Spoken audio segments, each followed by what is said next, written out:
নমস্কার, আরও একটা নতুন ভিডিও নিয়ে চলে এসেছি। তো কেমন আছেন আপনারা সবাই? আশা করছি ভালো আছেন। আমিও অনেক ভালো আছি।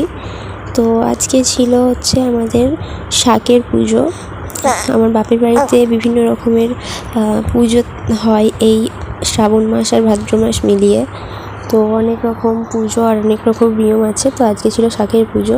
14 রকম শাকের একসাথে সেদ্ধ করে আর কি পুজো দিতে হয়। তো দেখতেই পেয়েছেন পুজো হয়ে গেছে।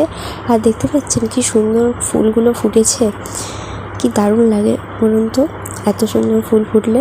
তো এত সুন্দর ফুল ফুটলে যেমন ভালো লাগে, তেমন একটা 3 মাসের বাচ্চাকে যখন এইভাবে লেভেলেশন দিতে হয় তখন খুব কষ্টও লাগে।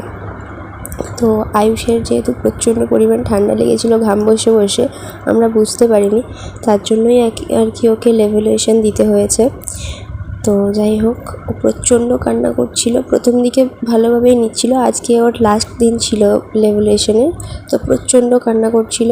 ওকে দেওয়ার পর আর কি খাওয়ানো যাচ্ছিল না, এত কাঁদছিল, তাই জন্য আর কি চামচ বাটি দিয়ে খাওয়াতে হয়েছে।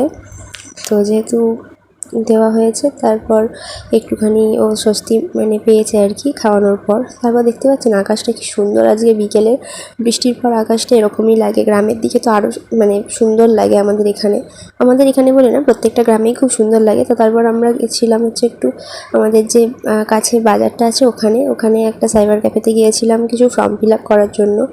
তো আয়ুষ আসার জন্য তো অনেক দিন কোনো ফর্ম ফিল আপ করা হয়নি, তো তাই জন্যই বাপি আজকে বাড়িতে ছিল, বাপিকে নিয়ে চলে গেছিলাম ওখানে। তো এখন যেহেতু বর্ষাকাল, তাই জন্য আমাদের এদিকে গ্রামের দিকে না খুব কারেন্ট যাওয়া আসা করে, তাই জন্য বেশি ক্লিপ নিতে পারিনি।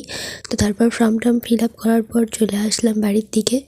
আর সাইকেলেই গিয়েছিলাম বাপির সাথে। সাইকেলে যেতে আমার বেশি ভালো লাগে, হেঁটে যেতে অনেকটা যেতে হয়, তাই জন্য হেঁটে যায় না। তো যাই হোক, আজকের ভিডিওটা এই পর্যন্তই। ভালো লাগলে লাইক কমেন্ট শেয়ার করবেন, এবং ইউটিউব থেকে দেখলে সাবস্ক্রাইব করে দেবেন, ফেসবুক থেকে দেখলে পেজটা ফলো করে পাশে থাকবেন।